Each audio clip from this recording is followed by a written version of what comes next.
have to check it out. YouTube should be picking us up soon. Twitch should be Um, picking us up soon. Testing, testing. Do you come in? Do you come in? Do you read me?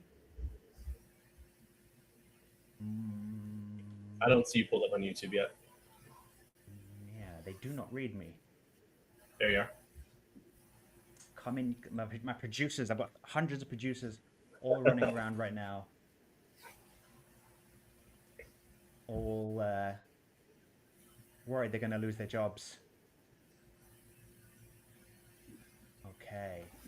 Web3 Wayne's World in action.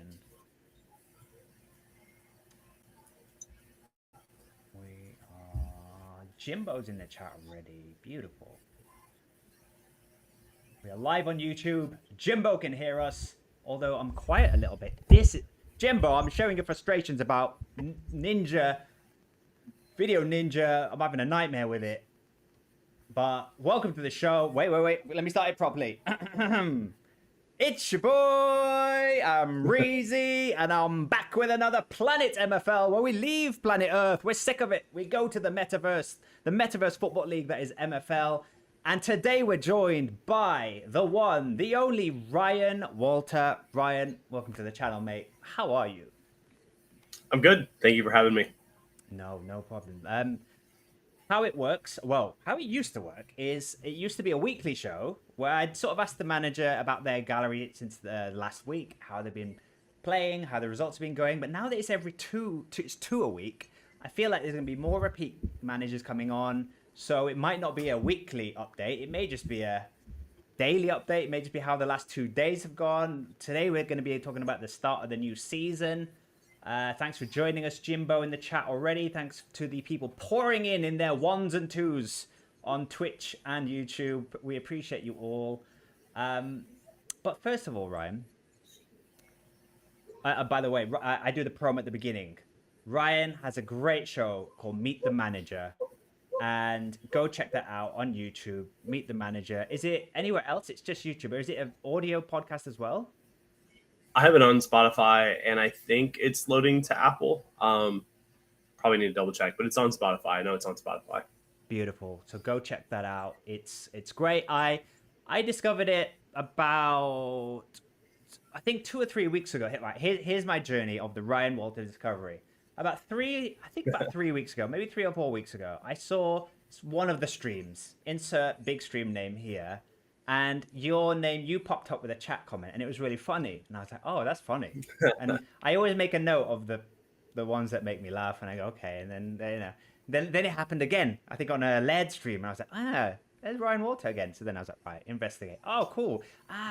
Meet the Manager. I'd heard someone else also say, meet the manager somewhere. It was in my brain. So I started at the beginning. I'm not up to date yet. I think I'm up to okay, yeah, sure. Yeah, Brian. But what I will say is that it's really interesting listening to the older episodes about all the seasons where the complaints are things like, oh, these through balls are over the top of my defense, or when are we getting a kit designer? When are we getting the kit maker? Things like that. And it's like it's really interesting. And also tactically hearing managers like Sid, for example, back in the day when he's dreaming of challenging for a diamond title, and hearing how he's playing the game, and then seeing him now as he's evolved. Like, it's quite interesting seeing old Sid and old guests. And it's a really great show. I really like your brain, how you ask questions. You're very inquisitive. You're very thorough with your research. I really like it. I like your brain. I think you're very witty. And I'm not going to give you any more compliments for the rest of the show now, Ryan. That's it. Done. Got them all the way. It's fine. So that's how I discovered you, Ryan. How did you discover the Amreezy channel? I think YouTube. I think YouTube just popped up as a feeds you might like, suggestion kind of a thing. Nice. Good that YouTube's working then, because I always wonder, is it even recommending my videos to anyone, So good it's getting to work. I think I've seen you as well, Windirk or Ramble, posting in the content line as well. Now I'm wondering which came first, the chicken or the egg, but one of those two. No, Ramble definitely came first. They were They laid me. I'm an egg of their project. Leave the metaphor. Herdoozy's in the chat. Herdoozy, let's go indeed. Um, yeah, no, the Ramble. It's quite interesting, the MFL spaces, and I'm always curious how people are finding each other, because I feel like I'm still discovering managers who I'm like, I should have known you a long time ago. I should have known that person a long time ago, but they only seem to do either interviews with that show that I've not yet discovered, or they're only in that Discord. They don't post in that Discord, and it's interesting, all the little cliques. But yeah, I think we've got a lot of overlap now. Yeah, I think so, especially for the English speakers. I still find, and it became apparent after the Blitz tournament, that a lot of like the French speakers have a French Discord and they're all communicating, kind of chatting there. And then it seems like the Germans have a German Discord. So there is, the language barrier still holds up. But to your point, I think there are a couple of Discords that were more separate and have been overlapping more and more, which is cool. I like both dynamics personally, that we kind of have like separate circles that also overlap in the middle, and it's not hostile. It's competitive and like dynamic in that sense, where everyone's wanting to win and compete, but everyone's super helpful. And if you ever have questions about tactics, or like how would you approach this, or what are you doing with your CDMs, like stuff like that, like people are usually quite helpful. Yeah. But it's still cool that everyone kind of has their little circles and their chat areas that they'll go to. Yeah, I mean, I've said this a few times before, but I just think MFL encourages open-minded managers. I think to play the game, we have to visualize so much. It's not like spoon-fed to us like maybe a game like FIFA is, where you see everything. We have to imagine, these are just dots moving around the screen with 6 number stats that we're given. That's all we really have to work on. Yet in our heads, we just have these whole worlds in our heads, and these players have personalities, and we know their history. And feel like that type of game, it just appeals to a sort of a friendlier, open-minded manager. So that's all I can use it for, because I can't explain why the community is so nice. I've never had a community like this in ever. Yeah, for sure, it's been one of the things that's been more inviting. I've heard some people say that the SoRare community was like this in the very early stages. Yeah. And there are still obviously like great people within the SoRare community, but it still seems to be, maybe inconsistent is the best word, where some people are really helpful and some people just kind of set their lineups and do their own thing and don't talk to people, where the MFL community seems like very engaged and very kind of like open to the different circles and meeting new people. And I thought when I first had the idea of Meet the Manager, I thought the biggest challenge was going to be getting people that I had never talked to and didn't know who I was to like come chat. And I was surprised how many people, and I thought as well, in hindsight, it sounds a little silly, but I thought as well some of the top performing managers would be really difficult to get a hold of. And messaging them, a lot of them are like, yeah, sure. The biggest challenge has just been time overlap, and when can we get on at the same time, kind of a thing. But like most people have given positive feedback and have been interested. And it was kind of like, wow, like everyone really enjoys this and wants to talk about it and wants to kind of engage and enjoy it, which has been cool. Yeah. Or we could have just simplified the answer with Jimbo's, because so few of us are knobs. So is knobhead a slang used in the US much? No, like never. I think if it's being used by people that watch like EPL. Yeah. What football teams? How much do you watch? Do you watch the Premier League and MLS, or what leagues do you watch? I watched very little Premier League. I watched a decent amount of Bundesliga. I watched quite a bit of MLS. And then I'm on SoRare, so I sprinkle like random teams that I'm watching. Like, I'll watch Midtjylland if I can. I'll watch Argentina teams. Like I watched quite a bit of the Racing River Plate on Monday. just because of the game time. And I had guys, I needed a clean sheet, didn't get Yeah. it.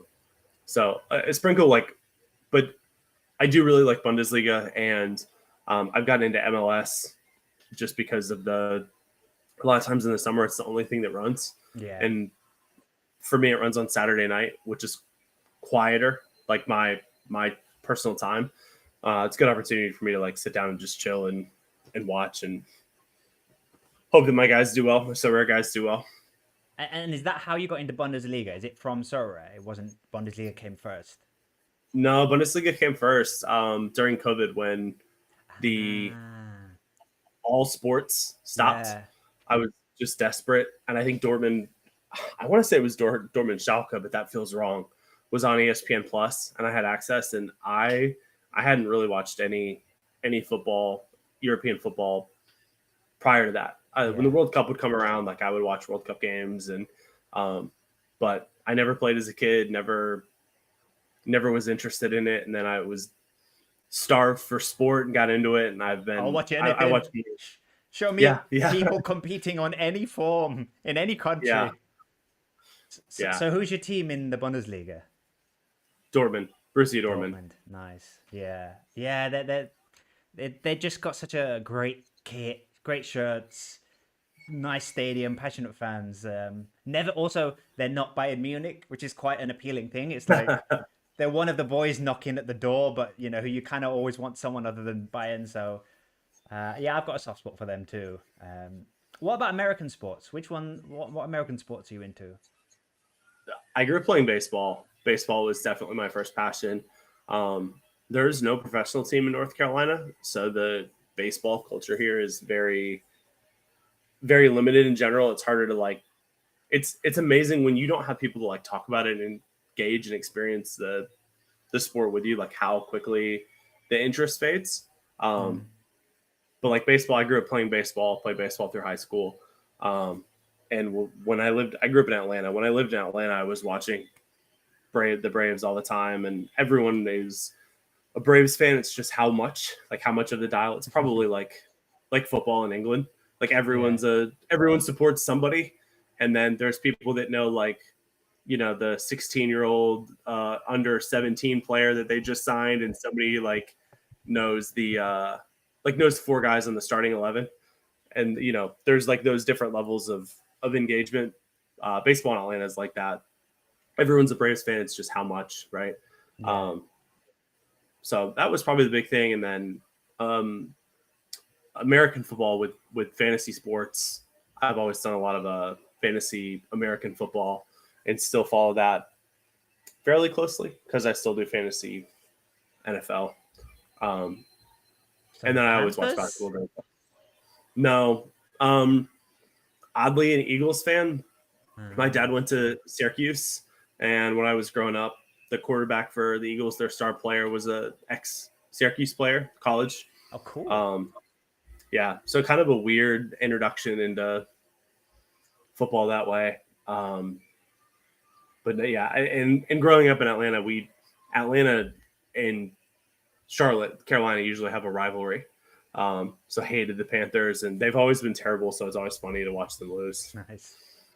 Yeah, I'm kind of how you got into Bundesliga. When I moved to Mexico, I got into NFL just because there was this huge window of time. Like, because the Premier League Yeah, football for me is in the mornings now, and then it's like yeah, done.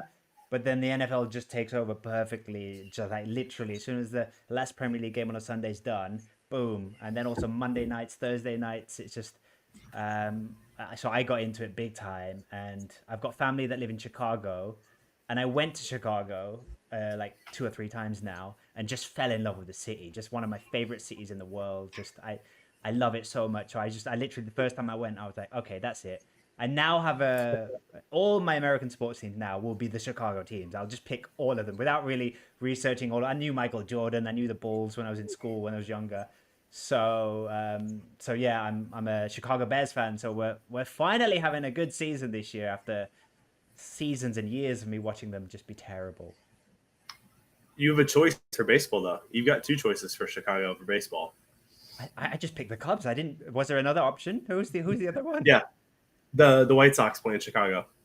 the South Side Oh, of Chicago. well, I've got T-shirts now that have the Cubs on it, so I think I have to stick with the Cubs. Yeah, I feel like if you've started, you have to go Cubs. They're They're better, in right? different. Yeah, historically they've been better. Um, Okay, love it, love it. Right. I think the White Sox were the most recent to win the World Series, but Mm. Do they not quite. dislike each other, the fan bases? Yeah, yeah, but not to the same extent of like uh, football rivalries. Like it's not like Arsenal Tottenham or Manchester City Manchester United. It's not. It's nowhere near like that. I think American sports in general don't hold that same level of rivalry. Mm-hmm. Um, but the other thing is they're in different leagues. Baseball is split in the American League and National League, and the White Sox are American League and the Cubs are National League. So, in terms of like competing for space from a winnings perspective, they're not really competing directly against each other. So I think there's kind of that like local rivalry, but I think it's a lot more casual than uh, any sort of like European soccer kind of a rivalry. Yeah. Which sometimes the narrative is always like, yeah, UK European sports are great for these rivalries. And the Americans, we're just not don't have that same fire. And I always think, it's not necessarily a bad thing because, I've been to sports in America and there's a different vibe of more of a party, more of a kind of a good time. And then I've been to games in England where it's just so tense and angry, and you just hear vile stuff being said, and you just people, getting drunk and then fighting outside the Yeah, stadium because their team ruined their weekend. And it's like, you know, there's both. I think both are good. there's there's a couple of sports rivalries that are like that in the U.S. Well, I should be careful. They're not that extreme, but they are like rivalries. They are like Yeah, if I seeing someone wearing like Yankees Red Sox, like I don't like that person. You're like you don't know that person. They're like I don't. I know that they're a Red Sox fan. And I don't like that. yeah, Um, but there's very few that are like that. I think the other big thing is the way the seasons work in American sports with a playoff system.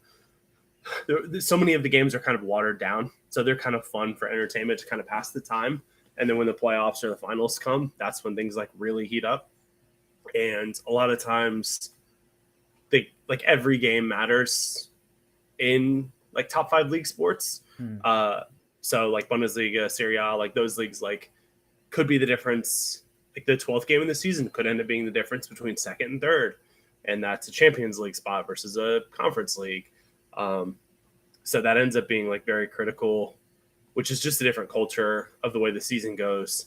And then the other big thing I was going to say is college football here feels like European football. Some of the like SEC rivalries, the Yeah, that's Southeastern hard for us to Conference. comprehend, like why that's so important because it doesn't exist in the UK at all. It's like, yes, the colleges Yeah, play each other, but no one cares. Like outside of the people in those colleges, like nobody would yeah, watch Cambridge University playing Oxford University. There's a boat race that they do with each other. That's what gets a bit of attention.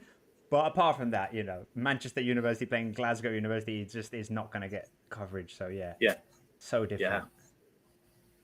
yeah. It's interesting. I know like for football, for European football, the young talents don't go to the best players in the world don't go to college. They Yeah. go into the academies, the top flight academies.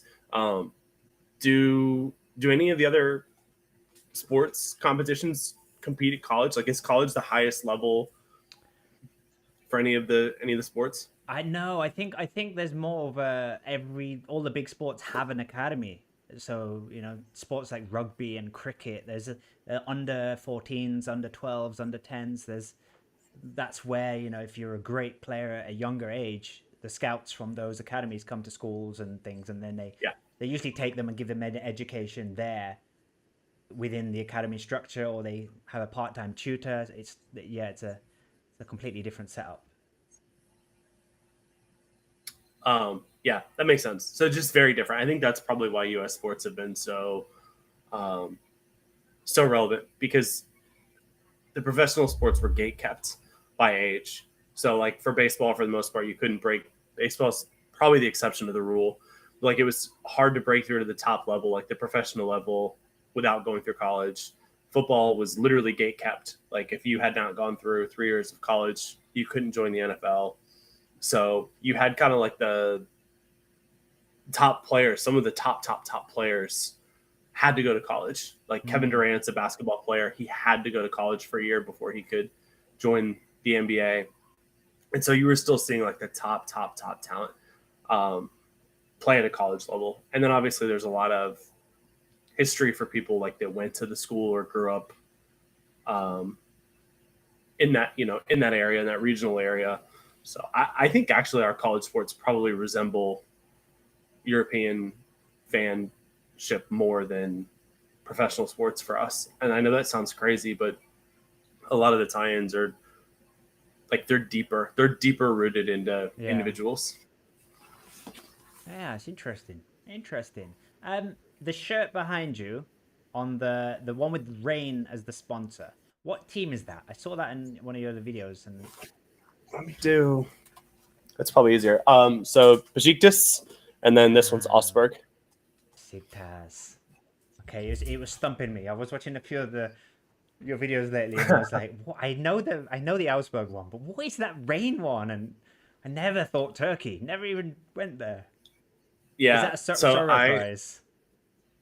Yes. Yeah.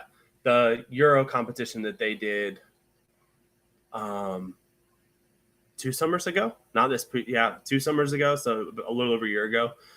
I was in one of the groups that finished top 5. I think we finished 4th through the whole Euro tournament. Nice.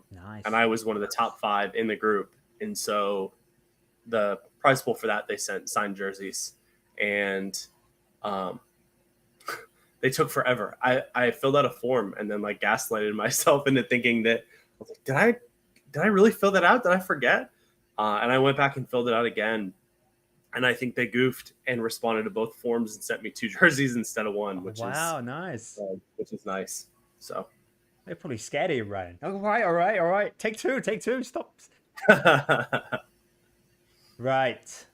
MFL season 10 is just here. Let me switch screens to.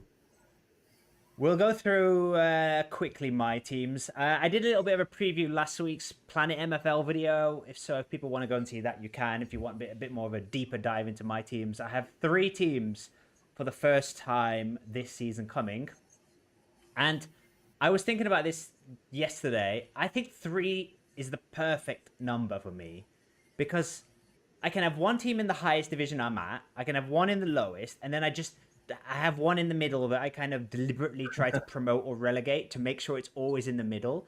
And then for me, that's a good amount because with 2 teams, I'm just about on top of everything. I am worried with 3. I'm going to struggle to kind of. I fear for the Flint one. I think that might just be check scores, put out the lineup.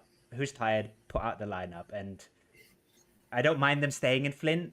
If the players are watching, don't listen to that. I apologize, but I don't necessarily. They're projected to finish 5th. I'm okay with them just being a place for my discarded players that aren't quite good enough for the other ones yet. So I think 3 is a good number. What about you? I think you've got more clubs than that. You've got 4. Is that? Do you want to grow more? Probably not. Everyone says that and they end up with 57 clubs. But probably not. I was pretty content staying with 3, and I won one of the clubs through the Ramble. Nice. And I'm excited to have a 4th to try and get some of the lower rated players in my own agency. But I probably will not spend as much time looking at tactics and trying to counter other managers. But same thing. I would like to win. I would like to be competitive. I also think my top 2 clubs that I'll spend more time on, I'm going to be fighting to stay out of relegation. So I think that like the glory chasing is going to have to be in Flint this year, unfortunately. But I think as a general statement, I won't put in like as much time into the Flint or Spark clubs. Yeah, no, that makes sense. Especially if there's 2 relegations to fight for. Yeah. I'm in Ice, Spark, and Flint this year. My teams are all set. Games are ready today. The main team, AFC Amreezy, who will be the stars of the MFL documentary. Stay tuned to the channel this season. I'll be dropping that. They're playing the team projected to finish bottom of the table first game. So I'm playing a B team with lots of rested players on the opening game, which just feels so weird and strange. But this team is That's an ice. really low rated. So hope that doesn't backfire on me. Game week 1. Yeah, I feel first game of the season is always like a bit of a mental test because you don't want to throw away points, you don't want to lose points, Yeah. but at the same point in time, like you want to kind of get into a rhythm, but like not kind of have some balance of like best players, not best players, and there's usually not a whole lot of basis to go on in terms of like how a certain manager is doing or how a team is doing and how their tactics are set up. It feels like a lot more guesswork. Yeah, definitely.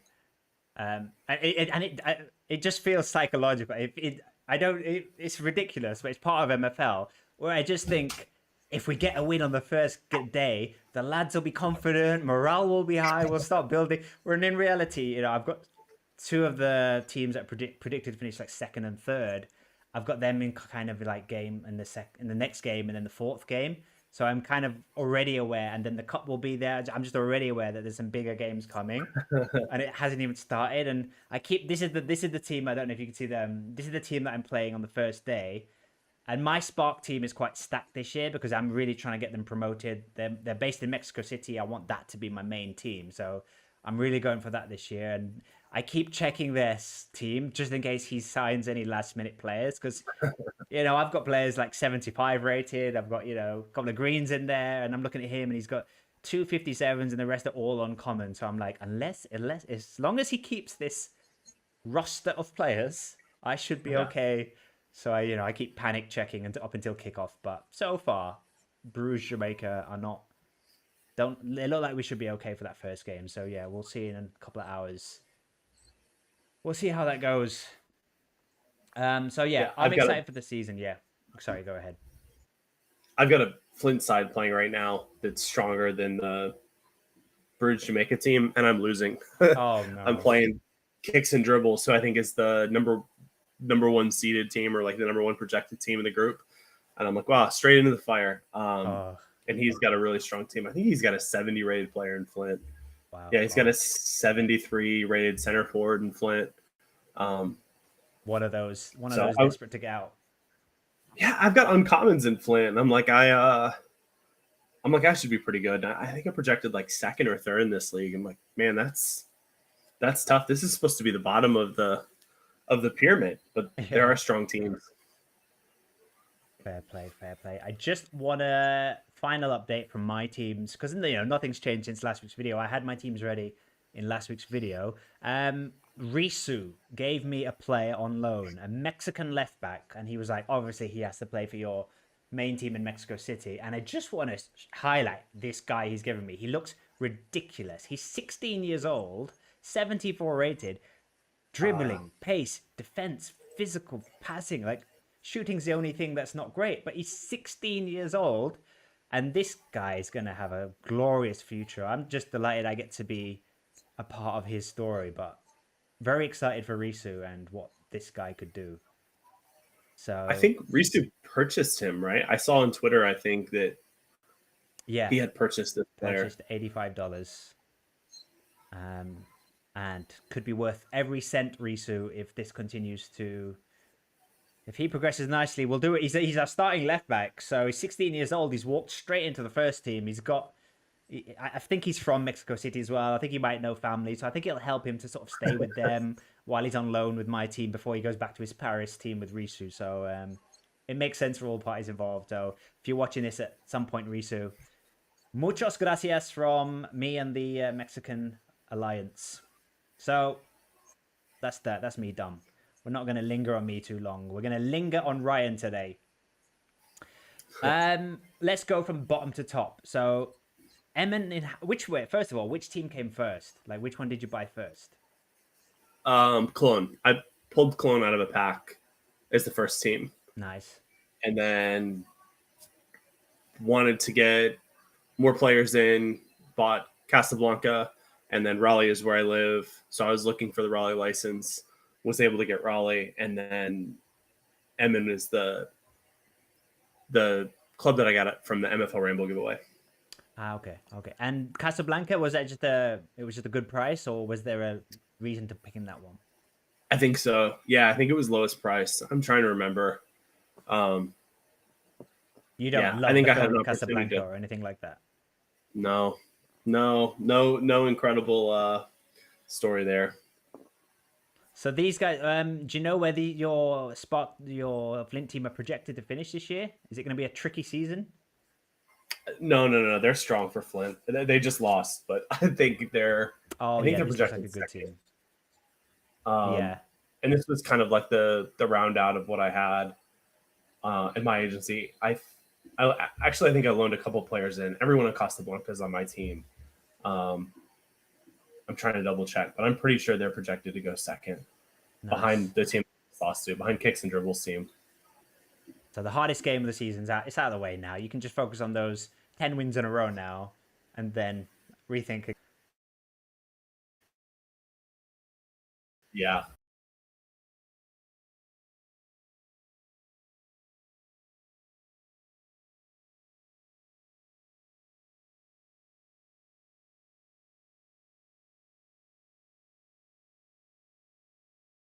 I'm just gonna get my charger.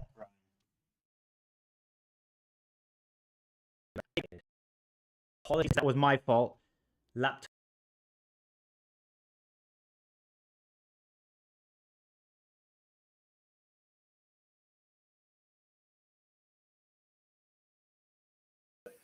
Projected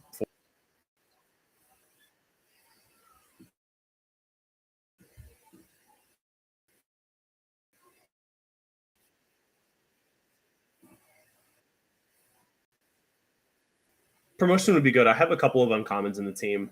I feel like the uncommons probably fit better.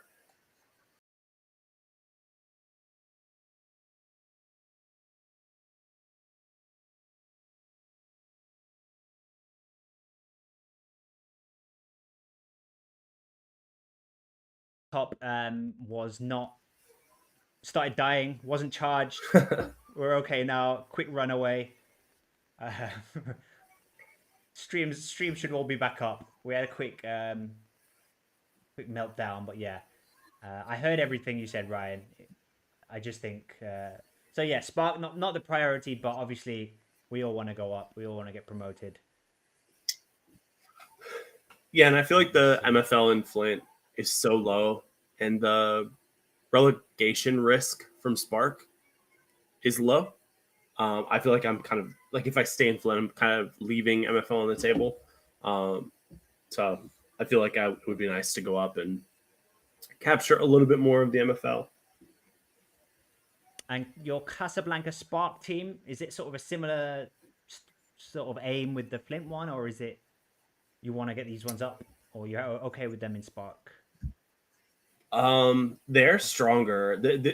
Well, this league is stronger. I think they're projected like fifth or sixth, but the top 5 teams are all going to be pretty close. And then kind of a similar story as well. A lot of uncommons in the team. So if they end up in ice, it would still be fine for progression. But they kind of, in my opinion, they kind of belong between like the top of Spark and bottom of ice. So whatever happens with this team. But wanting to try and get a good cup run out of them. The past 2 seasons, I've had really good cup runs, and I would like to try and keep that up. That's where a lot of the MFL has come Nice. from this team, which has been really nice. And I see you're playing. They're playing Iron Tigers. That's Root Cause's team. First game of the season. So Clash of the Creators. Oh, I think that's his team. No, Iron Tigers. Freeho. This one says Freeho. Did he sell this team? Oh, that's yeah. That might not be him then.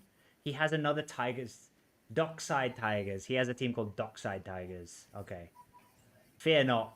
There'll be no extra content pressure on you there. I mean, unless um, Unless he has a channel, I don't know. The name didn't ring a bell. Cut to him right now, live somewhere, going, "I'm playing this guy Ryan. Yeah, We're gonna take him down." he's he's French. He's showing from French, and to my point earlier, I feel like there's not a lot of overlap in the language. Like I feel like we don't know I don't know the content creators that are in I French. want to. Yeah, it would be fun, and I'm sure a lot of them speak English. I wonder if they would ever, chat with us in English, or if they, they would be like, no, stupid Americans. Like, I'm not talking to them. I wonder if Or, if I should do a stream where a French person, I have Google Translate, and then I just translate every single thing they say. And it's just a really slow chat where they say something in French, but I get them to type it down. I translate it, and we just, we don't I think it was a YouTube short, and somebody did that, and they had a translation service up that was like real time. They weren't the people talking weren't like copy and pasting, like it was hearing and translating. Oh, nice. And it was pretty good. There was somebody speaking, I think, in English, and somebody in, I don't want to say Mandarin, but it was, very different languages, and they were communicating pretty well. It was funny because one person would talk, and then you could tell the other person was having to read and comprehend. So it was a little bit more choppy than normal, but it was cool to see that. But yeah, that would be super fun. Yeah. Okay, I'm putting it on the list. Ideas for 2026: a French stream to try and engage with the French community. I feel like Amreezy sounds a bit like a French name anyway. I'm in. You could pull it off for sure. I'm in there. Yeah, you're in. I'll wear a PSG shirt. It'll be fine. Yeah, do a little research first. Make sure they're Parisian. Yeah. Make sure you don't get someone from that's classic Ryan Iran thinking there. That is classic researchers. How much time do you spend researching before one of your episodes? So I typically have tried to pull people on that I know a little bit, like I know of them a little bit. So I already kind of have some backstory, and then I'll try and dial in a few more questions, just based on what I find. But I would say as a general statement, kind of like an hour or so. I'll just scroll through and look at the agency and just stuff that pops out to me. I'll write down or type out and go from there. And then a lot of the questions are like organic. Like somebody will answer something and I'm like, oh, that's really interesting. Like, how did you get there? How did you do this? Or why did you do that? And it's always fun to kind of go down those paths. I noticed Brian, okay, yeah, sure, had like some interesting players. Like he had mids that had like 99 defending, and he had a couple other stats that were like maybe not the most popular stats that you would want out of a certain position. Yeah. It caught my attention. And then I realized from talking with him, he didn't have a single central mid on the team. And he was like saying that he thinks central mids were just overpriced. They were higher than the alternative. And he was kind of experimenting and testing himself to see if he could run formations that didn't run central mids at all to be able to get the best players without having to pay them the highest premium. And so like a couple of questions came off of that. And that was really interesting to hear how he kind of attacked the problem. Yeah. And also it was interesting that he only has one club. Like every other manager I see has a feeder club, one in bronze that they kind of don't care about, but yet it would smash all of my teams. And it was interesting to see he just had the one club. That was quite cool. I think, I don't want to speak for him, but I think that's heavily influenced just by time for him. He's got, other stuff going on, and he does spend quite a bit of time on that one team setting up tactics and looking at stuff and preparing. Like I said, I don't want to put words in his mouth, but I kind of got the impression speaking with him that he didn't want to do that 3 or 4 times over, and he didn't want to just have teams he didn't care about. Like I think he genuinely enjoys like the game and competing and like the chess piece of it. Yeah. So rather than having like academy teams that just were holder places, he's like, I'll just loan players out and chase at the top. But yeah, he was super different because I feel like a lot of the managers that are in Diamond or in Platinum have like very similar molds. They vary a little bit, but it's like, to your point, they have a team in bronze, they have a team in silver, a team in platinum, a couple of teams in ice. They're like, why do you have 3 teams in ice? They're like, I just wanted somewhere to put my reward packs. It's like, yeah, that makes sense. Yeah. How did you know him? How did I don't see him, and are the dogs okay? Are they? Sorry. No, it's okay. My mother-in-law has like I'm trying to count 7 dogs, and every time I go over, like as soon as one dog walks past on the street, we just know it's like, okay, there's someone is in the block somewhere, has a dog walking past, and um yeah, I kind of like the sound now of like the dog going crazy. I'm like, oh, bless them.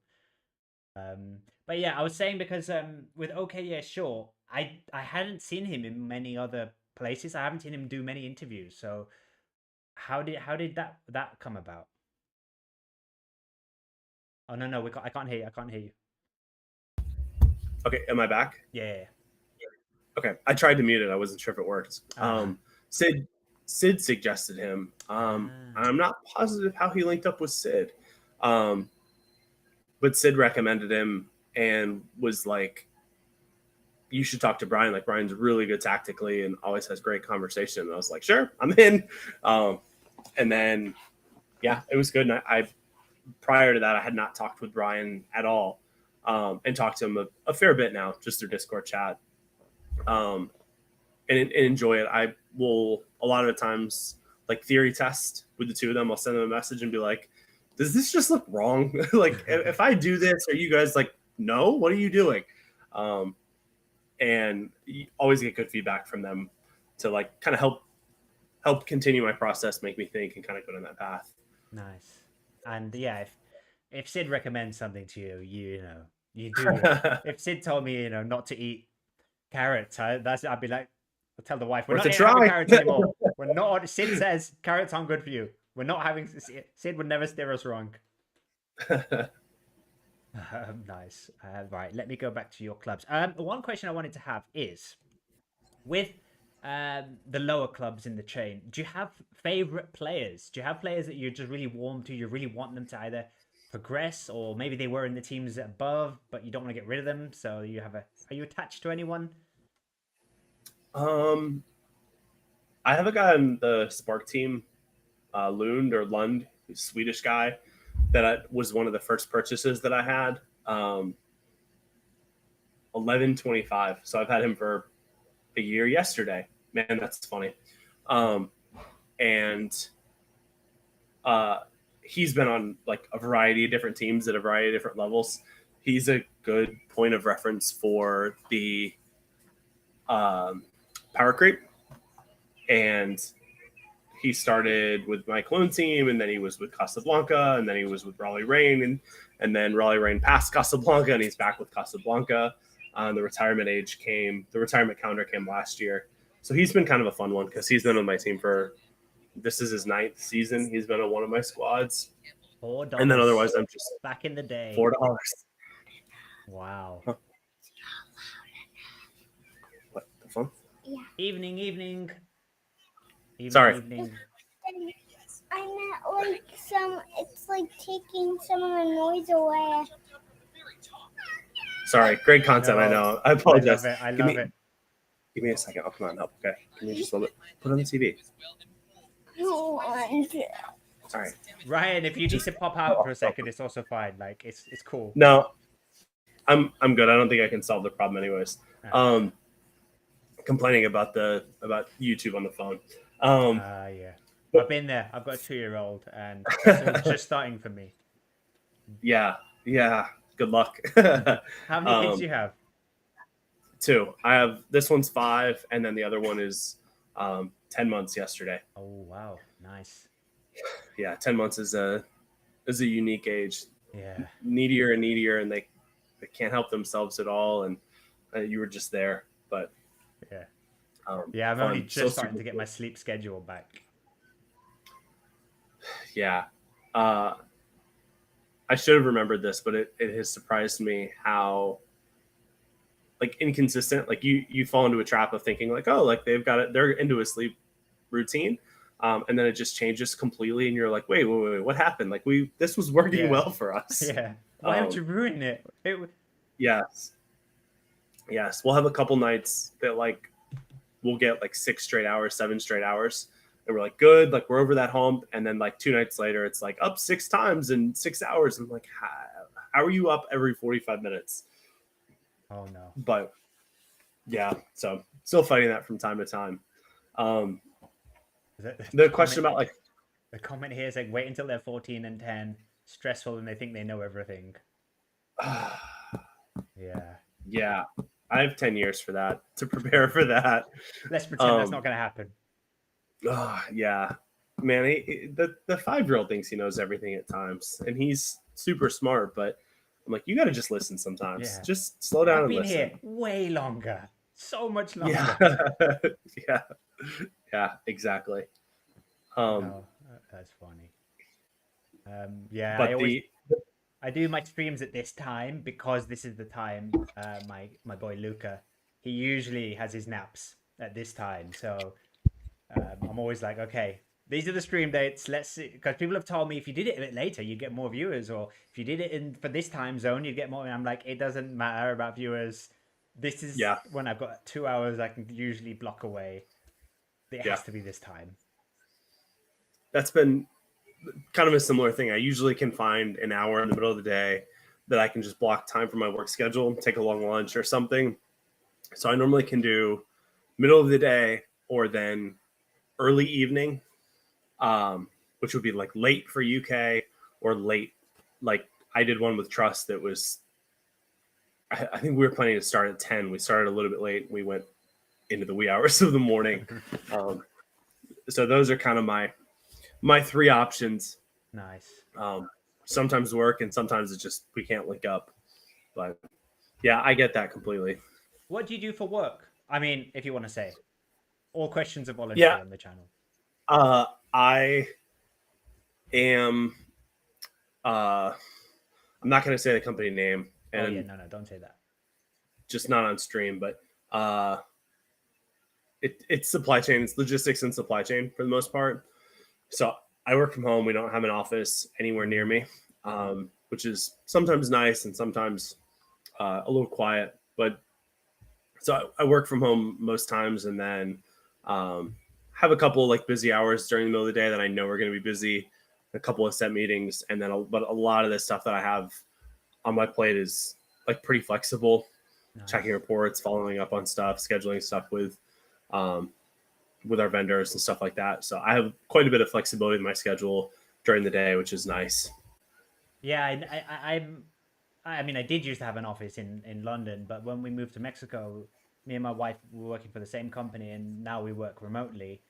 And there's lots of positives to the working from home thing, lots of flexibility, but you do miss just the daily interactions with people, and you know the chats while you're making a cup of tea with each other, and it's important. And I think that this is so far off topic here, but I think that's a genuine concern for society, is that more companies are going to be like this.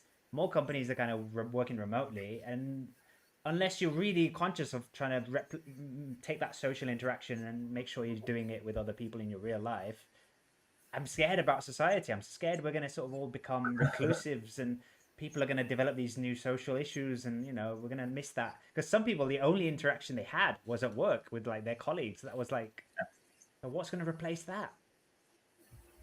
Yeah, I think it'll have a change for sure. So many more people are using AI for like conversations and ask questions, where like my dad's generation grew up picking up a book and trying to read on a book. Yeah. And then our generation probably grew up picking up the phone or going to YouTube and trying to search on YouTube, like how to change a tire. We're so far off topic. Earlier, I changed. I love it. Welcome to the channel, Ryan. This is it. This is the channel. Yeah, I changed a headlight on my wife's car, and I've done it a couple times, so I know how to do this one. But I just go on YouTube and I'm like, okay, it's this, and if it's more than like 6 or 7 steps, I'm like, I'm gonna take it to somebody else to do it. But if it's a couple of steps, I'll give it a try. or if people in the comments are like, do not try this, I'm like, good, I'm not going to. Yeah. But Chat are saying, it's interesting. MFL Discord groups, which is quite nice. I do quite like that. So especially because I miss quite a lot of people in England, and especially with the Yorkshire T and XP boys. I grew up in that area of the country. I grew up in South Yorkshire, so just hearing their voices, just it does bring me back, and it does connects me again. So MFL Discord groups are a fun place to hang, but also kind of feels like talking to robots sometimes. So maybe they are. yeah.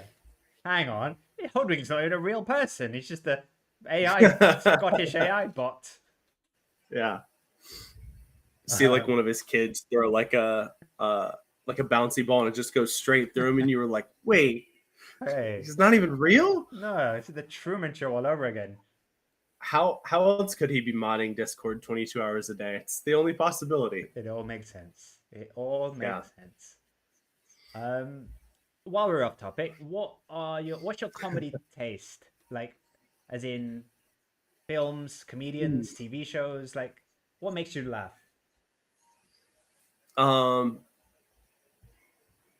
think anyone that's seen me in chat knows that I'm a bit goofy and a bit of a menace. I don't know how to answer or like what specifically to answer. I know. I wouldn't know how to answer as well, but I still ask. I do also like not take myself too seriously. So like a lot of the darker stuff, as long as it's not like truly hate driven, like I do like some of the like old school comedy stuff where they would really like go after and pick on stuff. Shane Gillis has a bunch of stuff that I'm like, man, that is towing the line, but that's funny. Like that gave me a good chuckle. So I've seen a lot of his stuff recently that's made me laugh. I'm probably kind of all over the place. I don't have a ton of movie time specifically. But yeah, kind of all over the place. Are there comedians that came from Carolina who I should know or like are famous? I have no idea. It's a good question. There's the TV show Atlanta. Is Donald Glover Yeah. from there?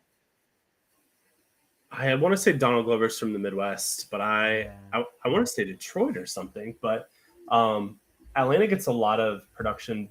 I'm looking at Donald Glover now because I want to know. I love that show he made. Oh, California. Come on, Donald. Why are you repping Atlanta for? And you're putting me on the spot, and I can't remember. Atlanta comedians. Let's see what. Tyler Perry. Man, Kenan I could not think of his Thompson. name. Oh, really? Mrs. Pat Ed Helms. Ed Helms is from Atlanta. David Cross, who is I don't know if you watch Arrested Development, but he's Tobias in that. So Chris Tucker. Oh, that makes sense. Tyler Perry has a huge studio or studios in Atlanta. So there's a lot of film and content that come out of Atlanta. Georgia also has very friendly filming laws, which is another big reason, which I think is a big reason that Tyler Perry put so much infrastructure there. But if you pay attention to the end of shows, there's a lot of shows that have the peach. Georgia's famous. I don't know why, but Georgia's famous for peach, like the fruit. And so you'll see the kind of peach logo, and then there's a lot that come from Atlanta. All the Medea movies and stuff, all the Tyler Perry stuff is Atlanta filmed. I'm going to be keeping my eyes out for the peach now. Yeah. Ozark. Did you ever watch Ozark on Netflix? Love that. Yeah. That was there too. Ozark. Yeah.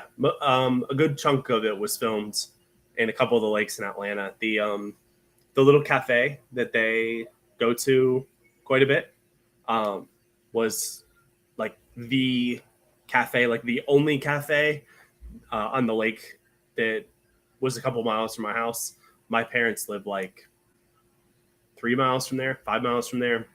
Nice. And we've been there several times. It was funny to see on TV on kind of this big global TV show. I'm like, hold on a minute, I know that place. Yeah. But it doesn't look like that. It looked very different. They bought it for a couple of years to film and then sold it back.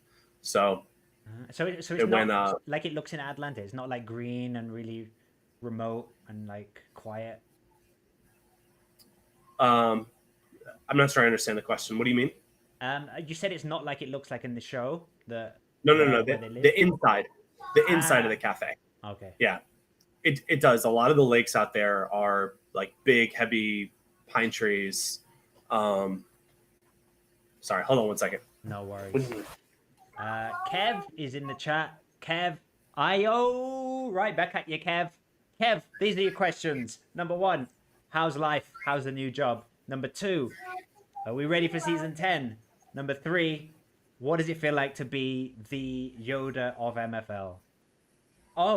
So I was going, Kev is the Yoda of MFL. Seeing as Ryan's off now, I'm going to ramble on this one thought. So Kev is the Yoda of MFL, and I like to give everyone a title. And I'm slowly working my way through the MFL community, giving everyone a title or a name or a thing I can affectionately call them. So Kev is the Yoda of MFL.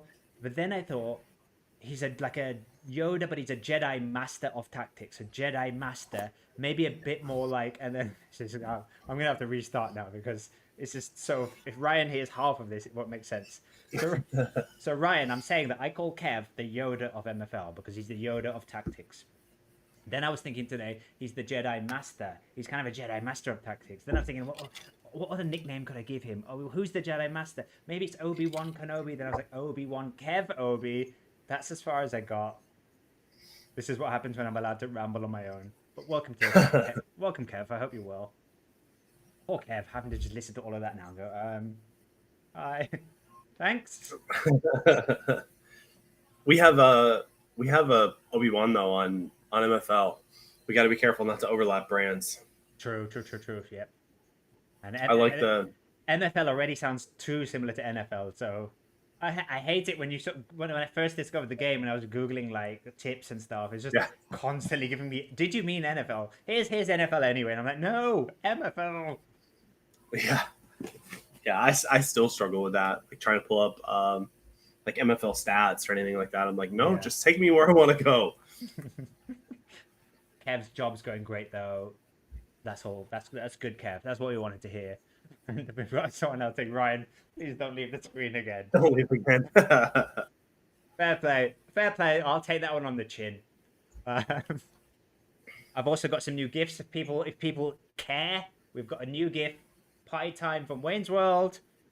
We've got The Office. This is the worst. We've got Great British Break Off. This has got to be perfection. We've got Cole Palmer. And we've got... Wait, this should have text. Oh yeah, I have made a huge mistake. So those are the new gifts for the eagle-eyed viewers to keep your eyes out for over the coming weeks. Also Christmas decorations in the background. So don't say I don't go all out on the channel, guys. They could fall also any second now because there's masking tape holding them up. And I didn't realize how hard tinsel would be to put up. I just thought it would be easy, but it's so broad that the tape sticks to the tinsel, but then there's no surface area for it to stick to the wall. So, you know, got any tips? Anyone in the chat? We don't want to talk about MFL today. Kev says he loves that, so I'm gonna stick to the brand. Are you familiar with Gorilla Glue? I have seen a trailer. It's so funny you said that. Like last week, I was watching a video about how to stick these things to help with my audio. Okay. Yeah. Stop the sound, and I was watching like how do I stick them up, and Gorilla Glue was the recommended thing I used. So I'm now actually on the lookout for Gorilla Glue. So I've not seen it yet. So they make a tape, like a masking tape, that's extremely sticky. But I would think that would have a lesser chance of damaging walls than glue specifically. I've used, I mean, it's shaped just like tape, and got it from Home Depot or Lowe's, just a department store. That would be my go-to. You need something super sticky that has a little bit more oomph. Yeah, the older I'm getting, the more time I'm spending in Home Depot. It's I remember like we don't have it in the UK, but it's here in Mexico. But I remember in the UK, like that my parents going to those kind of places, the equivalent of Home Depot in the UK, B&Q, I think Yeah. it's called, or Home Base. I remember thinking, I'm never gonna do that. Like even when I'm getting to that age, I visually have a memory of me going, I'm never gonna spend my weekends at a DIY store. That'll never be interesting. And now, if it's not Costco, it's Home Depot. They're like the two places I just migrate to without thinking, without, oh, maybe, we might as well have a look around the store. So while we're there, we might see a few pieces. It's just age. Do you have Walmarts? Surely you have Walmarts, We right? do, but I don't really like Walmart. Nobody does. Yeah, like I always find like there's better places. Like there's other big stores, supermarket chains that, no offense to Walmart if you're listening, I will take a Walmart sponsorship. We'll do a trailer for Walmart if you want anytime Walmart. But we've got a supermarket called HEB here, which I quite like. Okay, I don't think we don't have that I'm familiar with. Carolina, Atlanta, I don't think it has that. I think it's in only the southern. Maybe it's in Texas. I know it's in Texas because when I went to San Antonio, I was like, "Well, they have HEB here," and I know it came from the US originally, but I think it might just be a few states in the South, not all of them. So, yeah. Ryan, MFL. I hate to do it. I hate to do it, but we're only halfway through your teams. The next team is your Stone team, Raleigh Rain MFC. Who is the person in the logo? So that's Sir Walter Raleigh. The city of Raleigh is named after him. And it's funny, I knew the city of Raleigh was named after him, but knew nothing about him. And then looked him up. I think I was on with Jimbo, and Jimbo was like, wasn't he the guy that? And I looked up his backstory, and he like left the UK and committed treason against them, and ended up getting beheaded for committing treason. And I'm like, we named a city after this guy? Like, how did he do so much bad stuff? And he's got a whole city named after him. It's the state capital of North Carolina. That's why he left the UK. Him. No one knew what he was. No one knew about his history. He turned up and he was like, "I'm just a normal guy, guys. Yeah, clean slate." Yeah. I don't know how that happened, but yeah. So that's Sir Walter Raleigh. Okay. To kind of represent the city, but I also didn't want it to be like too serious or like historical. So I gave him a cheesy little cartoon crown and tried to have a little fun with it. I really like this logo. Yeah, it's cool. I feel like it's got like some of the like classic badge looks with the like overlapping circles and the colors and the highlights, but then it's also kind of like goofy and out there and like, who did this? I feel like this represents kind of what I was going for really well. I like this logo a lot. Yeah, it has the structure of a professional looking football club's logo. And then when you zoom in, it has the personality of you. A child. It looks like a child did it. I didn't want to say that, Ryan. I didn't want to phrase it like that. Nice. The kits are great too. I always respect any manager that has the home kit and the away kit as kind of the opposite colors, opposite way around. Mm-hmm. Too many kits I see out there with yellow and red home shirt and then blue and pink's away shirt, and it's like, come on guys, I need some consistency. I found that seems like a cultural thing. In the US, you're either home and you're wearing your home colors, or you're away and you're wearing away colors. Like in Europe, a lot of times teams basically have like a primary jersey and then a second, or a primary kit and second. Like if Liverpool are playing Chelsea, Liverpool's still wearing their reds, their primary reds, and Chelsea's wearing their blues. And like in the US, like if that was the US culture, like Liverpool would be wearing white and Chelsea would be wearing blue, or vice versa. Liverpool would be wearing red and Chelsea would be wearing white. And so like you have your white kit and then your colors accented in, or you have like your color, purple, red, blue, whatever it is, and then accented in. I think in baseball, if I remember correctly, the home colors were white, or teams would do a cream or a gray, but it was kind of that like very base color. And then when the Braves traveled, they would wear either blue or red. Yeah, and it Like doesn't that was, change, does it? Like the away colors are always the same. yeah, unless the team went through like a massive rebrand. Okay. Um, Because yeah, in England which is sometimes Chelsea will change. Like this is a yellow Chelsea away kit, but they right. have like a black one, a white one. One year they had red and blue stripes. It looked horrible. It was like, why are we wearing that? Like, but that doesn't Yeah, happen in the Liverpool. US. No, it's. I mean, they do special edition jerseys and stuff, but like, it's a general statement. Like the colors are the colors. Like they don't stray too far. Like Liverpool has a. I know they didn't wear it much, but they had a green kit, and it just felt so wrong seeing Liverpool in green. I think it was last year. I think it was their away kits last year. Yeah. Um, I think they're too good at making money. They're as soon as it happened once, because I remember when I grew up, they used to change the shirts every 2 years. Every 2 years, the shirt would change, and I remember my dad's outrage when it went to once a year changing. That he had to now buy. Well, yeah, I mean, he wouldn't often always buy me a kit, but every year I would then ask for one, and he'd be like, "Ah, they used to do these every 2 years. Now they're doing them every 1 year, and it's just a scam. No, you're not having a kit. Go back, you know." Um, but yeah, I've this is okay. This is off topic. This is a question that says, "What happened to the MC grind?" This is coming from Twitch. Now, I've reactivated an old Twitch account, and now we're going to be putting our MFL content there. So I think this might happen quite a lot, where people that maybe used to watch me on Twitch a few years ago, or I used to play Football Manager, Minecraft, are going to be like, "What's happened?" So basically, I'm not playing Minecraft anymore. Instead, I found a game called MFL that I'm going to be making videos about. That's probably the shortest answer. Sen Vexy. I don't think you like football though, so it might not be your game for you. But if you do like MFL, check it out, everybody. If you do like football, check out MFL, everybody. If you're watching this in the future, like, subscribe, go check out Meet the Manager, because today I am meeting Ryan. I'm meeting Ryan. I tried to make it work. It didn't work.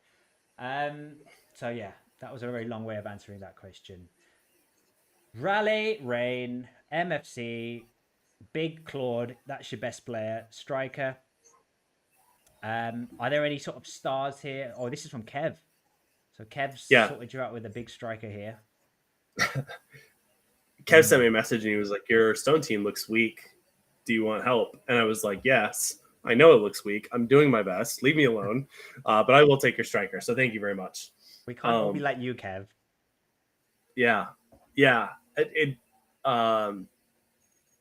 SR Monkey pulled up one of his stone teams earlier when they were on the ramble, and he was like, "This is a pretty weak stone team. Like the 14th best player was 80 overall rated." I'm like, "No, it's not. Like that's a really good stone team." No, they live in a Go ahead. They live in a different realm. I mean, it's like, yes, we're not buying that. This is probably like lower to mid table, but this probably won't even be like, this isn't even like a guaranteed relegation. This will be relegation if I mess it up. Yeah, I went into Stone last year for the first time and got relegated, and my team was a little weaker than this. So yeah, this looks a little stronger than my team that, came bottom and lost basically every game. A win and a draw here and there, but yeah, it was a horrible season. I think that's my limit really. Stone is kind of it feels like there's a big breakthrough where like I've been playing for like 3 or 4 seasons now, and Ice kind of feels like a natural top for me, and I don't know what it's going to take for me to be a Stone regular team. I think, either lots of reinvestment or patience for my players, possibly waiting for some of them to progress to be better. Or yeah, I'm worried that Stone might be my ceiling. Yeah, who knows? Depending on how the power curve settles back out with more retirements. it may become more achievable. Like if you're able to close that gap a little bit, and then other teams are sliding down a little bit, or loans. Are you running like almost exclusively your players in your teams? There's about 5 players, I'd say, in each team that's a loan, and then the rest are my players. I'm trying to do it more now with my guys. But yeah, I still have to loan in a couple to just be competitive. Yeah, I am kind of a big believer that it makes more sense to do offsetting loans rather than play a player in a league they don't belong in. So like if you have like some of your top players are good rares and they're in ice, and as a very short answer, my thought process is loan out those players to higher leagues and loan guys in. But if you're trying to get promoted, you may have to do that. Like you may have to bring in those stronger players. But like if you have a 77 rated striker, you could loan him out into Stone and then loan in a 74 rated striker, and you're net positive on the MFL there. Yeah. But then like if it costs you a chance at a promotion, then like your goal is still ultimately to promote. So like you're potentially trading like a couple hundred MFL for the chance to promote. And if you're like, oh, I want to get into Stone, then sure. But and I know a lot of people are like, I want my guys on my team. Talked with Laird yesterday, and Laird was that way. Laird was like, not only does Laird want his guys, he wants the guys that he packed on Empire FC. He doesn't really want non-packed guys on that team. He's a dreamer. Yeah. And he's going to have a good team with primarily guys he's packed. So that's fun. It's a really fun way to do it. But I kind of hate the idea of waste. Like if I feel like I could loan out a 80 rated player and get more MFL from an iron, and then offset it, like loan in a guy that's like 76 rated, I kind of feel like that makes sense. But this team will be interesting. I had a couple of guys that progressed really well last year. And I was happy to see the team move up and see if they can keep that run. So it'll be interesting to see kind of how it goes. Is this largely the same group of players that got promoted last season, or has there been a bunch of new additions you've had to make? It's probably 50-50. Let me see if I can look at the team and process that. So, you have a lot of the from top my 10. Good friend Hernduzi here, Mello. Oh, I do. Yeah. The striker, my striker Wilson at the top was on Cologne. They got promoted, so he wasn't on the ice team. Budik was on Cologne. The center mids were the Ukrainian and the Norwegian center mid were on the ice team. Sites was Savchuk, the Ukrainian guy was. He flew up last year. He's one of the ones that I want to see if he keeps going. Oh yeah, look at that. He's going up nicely.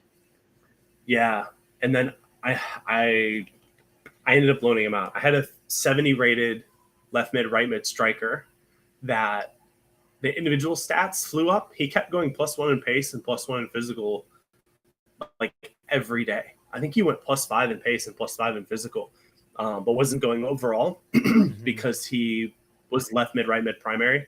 And then he got a couple of +1s in passing and went up 1 overall. But if he goes up a couple in passing, then he's going to fly. And I loaned him out. I felt like he was a little in over his head at Stone and wanted him to be a feature in ice. I had him on here, and then I eventually loaned him out. Pfeiffer, the goalkeeper, was here. Carpio was in with Cologne last year and stayed. So the 50-50. Ferreira, Ramallo were here. Riara at the bottom were here. So probably about 50-50. And then I've got a handful of loans. Zuder, Hoodwink, Hinduzi, Kev. And then top team. There's got to be a quick way of doing this. There we go. Cologne Crusaders in Iron. Did they get promoted last season as well? Yeah. Okay. So they are Yeah. in iron. So they both. Is that the highest you've been? Iron? Yeah. Yeah. And it's my first season getting to iron as well. I had been up and down in stone with them, with Cologne. Yeah. Got back up to stone.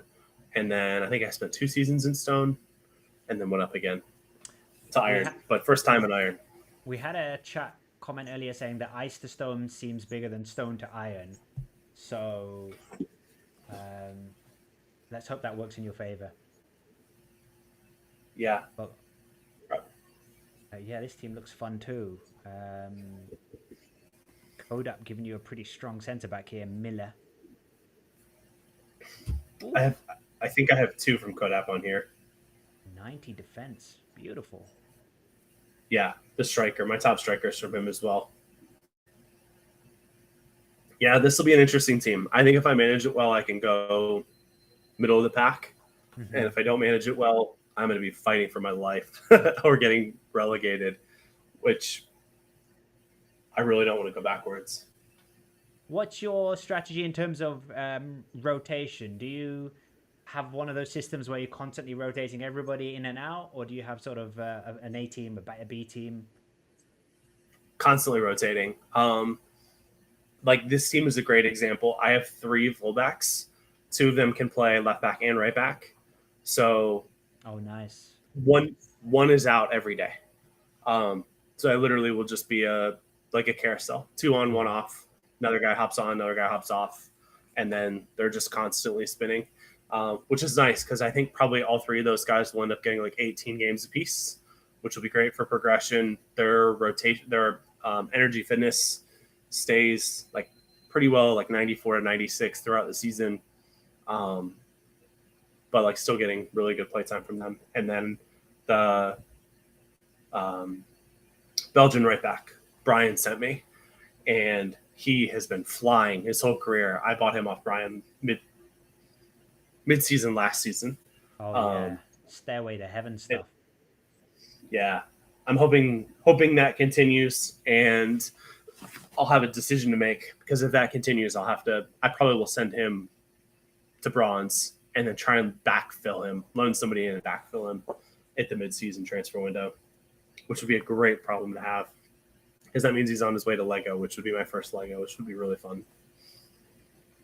Yeah, I mean, I can't remember who I was talking to about this, but I was having a conversation where I was saying I'd feel so much pressure if I had a Lego card. Like, I just don't think I have that mentality that, you know, Sid and Bob have, and of just, I just think that I'd be like, this card is worth so much and he's going to retire in a couple of seasons. I should just cash in on him now and just stick to my ice team and just play at this level and just, you know, don't trust me with things that are purple. It's too much. But I figured like once you get the first one, then it sort of just becomes a bit, the second one is less of a kind of shock. It's business.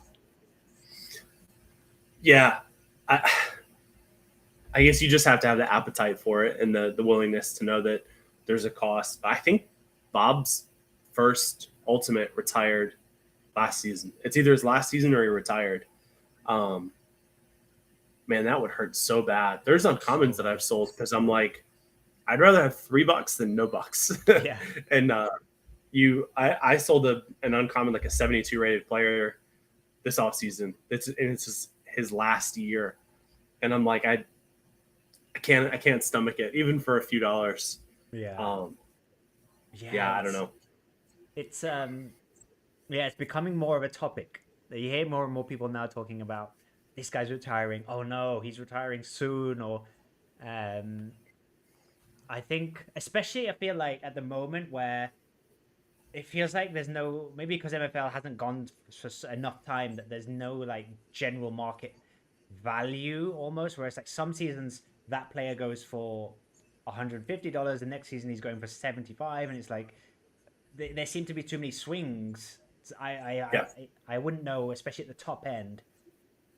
I just wouldn't trust like have the value. I think maybe in a few years, if the market stabilizes and you kind of have a rough idea of he'll always be worth that price, and this is how much MFL he brings in, and it's worth it in the long for this. And there's a lot of that going on that I'm dreading all of that retirement thoughts. So because my team is, Yeah. they're approaching 30 now, and Are you yeah. saving MFL? Or are you firing it all off? I mean, I don't earn that much, but so I'm saving it for the packs I need. Last season, I needed 10,000 and I have 9.4k. So it's like I want to open that pack. I'll wait till Yeah. next season. Next season I'll be able to open that pack. It'll give me I think it's the upper rare player pack, which I kind of need for my level. And then I'll have extra MFL left over, which I'll probably then save for the packs basically. I've not really thought beyond that about what I would do with it. What's your strategy with MFL? So I historically have bought the 10,000 MFL packs. Mm-hmm. And I did something different this year, and it has not worked as well as I would have hoped. But I bought a bunch of limited packs to sell.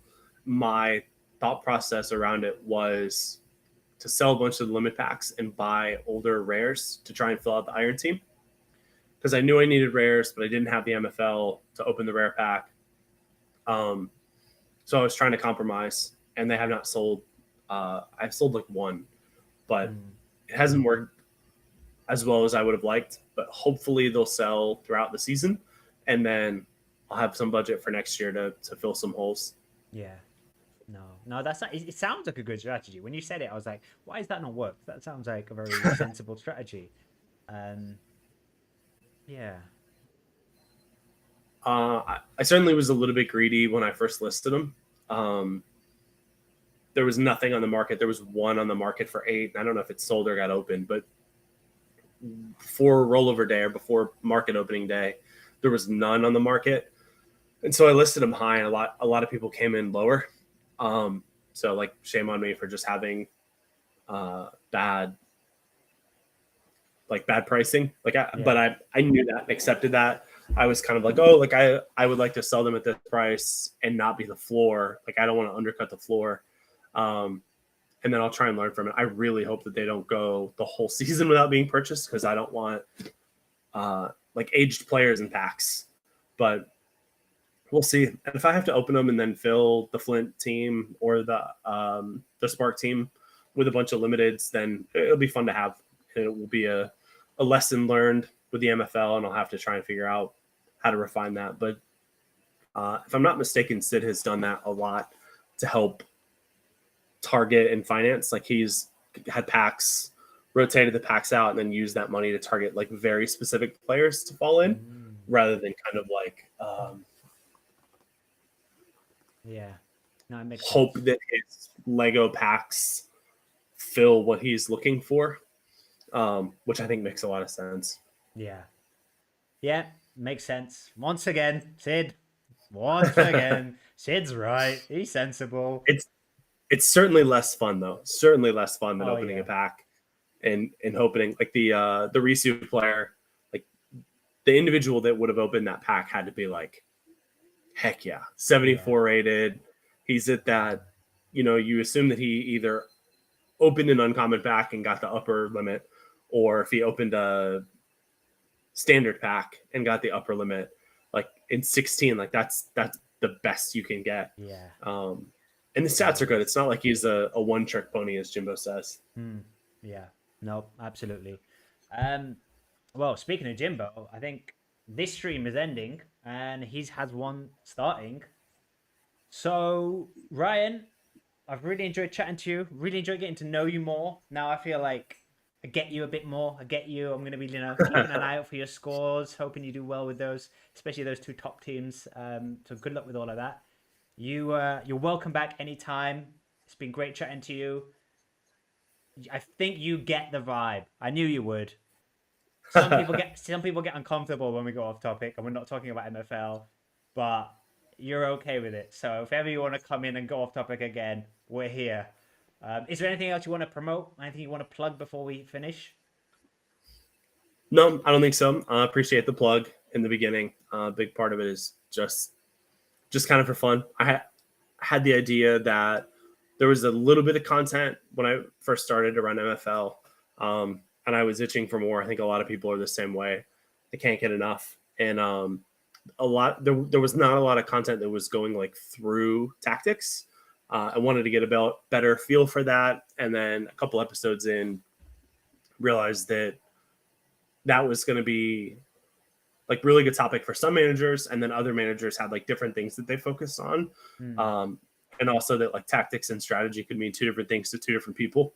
Like trust the process is kind of the other end of the pillar, and not that he's not good tactically, but his whole strategy focuses around like progression and growth, sustainability, like to an extreme.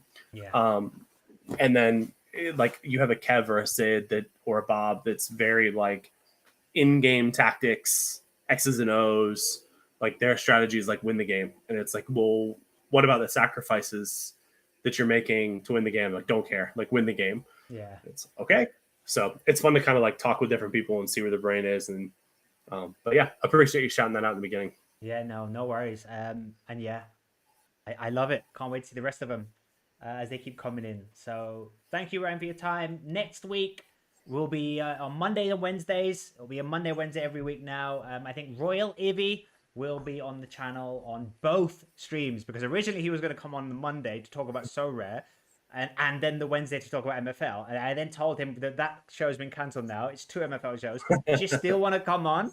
And he's up for the challenge of trying to make that second show still interesting. So tune in next week for what is going to be known as Royal Ivy Week. I might wear a onesie with a wooden hoodie to celebrate the week. But yeah. Nice. Thank you, Ryan.